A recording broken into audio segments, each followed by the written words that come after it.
Welcome to the Blockbusters and Birdwalks podcast. I am the curator, Garrett Chaffin-Kirai.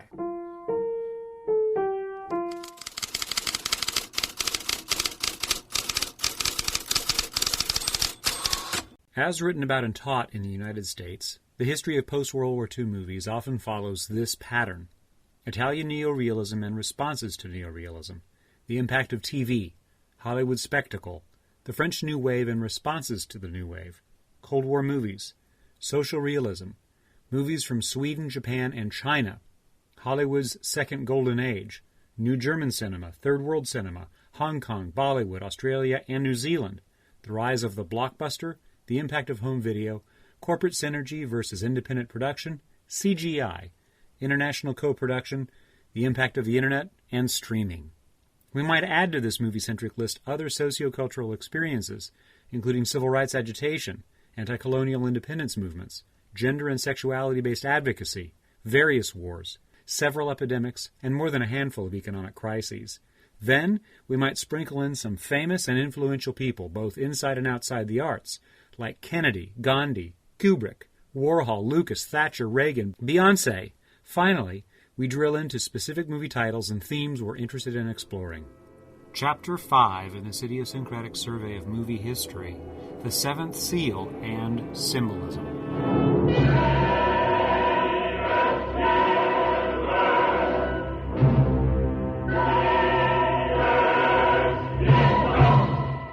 Every country on Earth has its cultural heroes.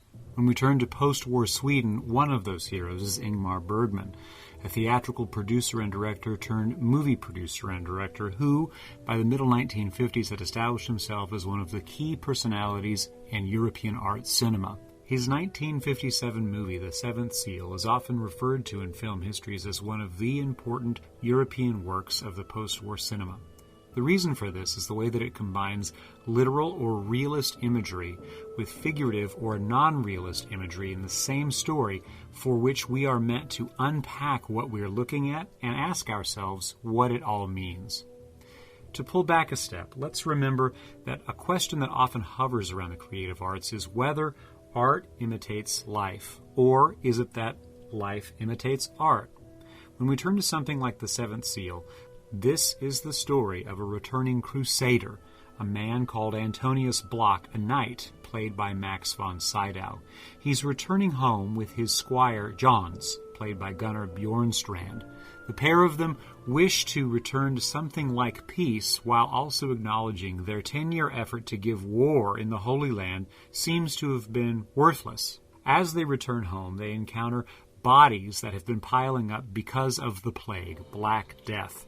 We also see a secondary story, Antonius Block literally playing a game of chess for his life with death incarnate, played by Bengt Ekeroth. A parallel story that runs across Antonius's homecoming efforts features a troupe of traveling performers. The key characters here are a man named Joff, played by Nils Popp, his wife Mia, played by Bibi Andersson. Secondarily, they have a small infant child, and some of the other troupe mates that move along. Importantly, Joff has second sight. He is able to see things no one else can see, including death.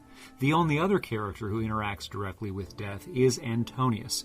And so the movie trades on watching Antonius deal with the fact he feels nothing in his life adds up to very much at all, while we watch Joff try to figure out how to preserve his wife and keep their troop going so they can find their next meal. And Death is constantly moving his pieces around the chessboard he's playing with Antonius in an effort to foreclose his latest transaction, and that is the death of Antonius himself. In the end, Antonius seems to make a play of revelation, for himself at least. His time is indeed done, but he can forestall Death's collection of his life and use this time to help Joff and his family of carnival goers escape and move by wagon across the plains of Sweden.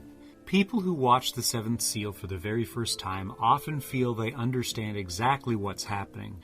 But there's a secondary thing that's going on, and that's the fact that we do meet death. So here are a few remarks to try to establish what The Seventh Seal is working out, at least to this viewer. One, we need to realize that there is a question of whether art imitates life. This offers us a way to think about the concept of mimesis, which is, in the most simplified possible way of examining the term, a representation of reality as we experience it when we walk out our front door. Mimesis is an approximation of the real, meant to substitute some form of expression for the real itself. Therefore, the concept of realism, how we establish a creative form to express and encapsulate the real, is what mimetic presentation is trying to do for us. Now pause. When you watch a movie, you're seeing things that you learn to trust with your eyes because you are seeing them as you gaze upon the screen. Seeing is believing. You're also hearing things, whether that's sound effects, dialogue, and the rest, which add up to an experience that matches what you see. We have learned to trust what we see, but a movie like The Seventh Seal asks us to consider whether that's something we can trust. Why do I say this? Well, remember, one of the key characters who remains spooky from first to last in this movie is Death.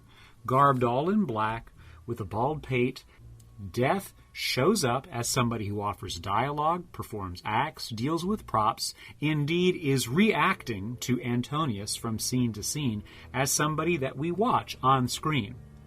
I ask you to consider, do you ever actually see Death?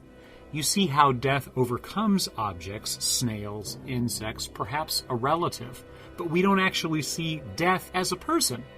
That's a falsification of a supernatural force that all of us are subject to, that is placed on screen as something that we see. Because movies are a mimetic art form, they trade in realistic imagery to a certain degree. We have to trust what our eyes are giving us as evidence of what's happening, even in a fictional account like the story of Antonius Block. Meaning, we see Death on screen and we have to accept that Death exists as a character that a person can talk to, but we also need to realize that life often imitates art, which causes us to reflect on something else this movie presents. That weird qualification of ambiguity that unnerves some viewers, upsets some viewers, and turns off some viewers is also a way we need to regard and think about this movie in the middle 1950s when it lands. Folks then had in their near-term memory the experience of World War. They had in their near-term memory the experience that life doesn't necessarily have a meaning that we can point to and say, that's our purpose, that's why we are here. And that is the underlying journey that we watch Antonius mark. He is trying to figure out why his life can matter. And is there anything left for him to do or observe that can leave a legacy of something valuable to the world? Whereupon we reflect that this very idea causes life, our reality, to mimic aspects of art. Bergman, through the character of Antonius Block in The Seventh Seal, is giving us instruction that our good acts, in this case, Block forestalling Death's progress in killing him, may help innocent people survive for at least one more day, and that can be the ultimate act of goodness. For folks feeling the weight of the post-war moment, there is a dynamic here of existential crisis. What is the point of our lives? Bergman, in The Seventh Seal, suggests the point of our lives is trying to do the tactile, personal work of goodness for other people now to make things better. Of course, there are other things to say about this movie. It presents us with a young-ish Max von Sydow, who worked for near on 6 decades in movies both in Europe and in the United States. We see one of the world's great filmmakers, Bergman, presenting us with one of his early masterworks. We see black and white photography. We see an historical setting hundreds of years before the 1950s to reenact a piece of medieval Europe. We see the reconstruction of those props and sets and costumes, which to these eyes and ears look roughly accurate to the times. And we also have a deeply felt story of a deeply felt artist trying to figure out what undergirds our purpose as human beings, marching across the face of the earth, bumping into ourselves, trying to get through till tomorrow.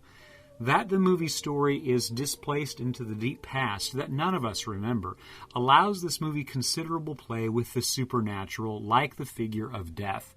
We also recognize that many creative people responding to the fractured and increasingly commercial world of the 1950s through now responded to that fact by retreating into established traditions or, like Bergman, trying to question the traditions that they had inherited. While The Seventh Seal isn't for all viewers, it remains significant for portraying an historic past that comments directly on the present if one is capable of interpreting what we see and we hear and applying it to the experiences of this very moment.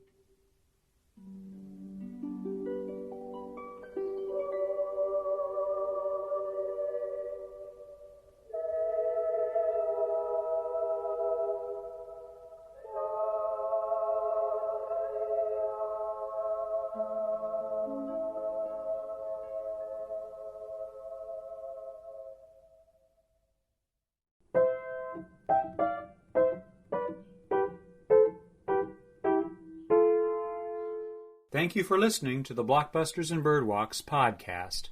My name is Garrett Chaffin Kirai. Boop boopity doo.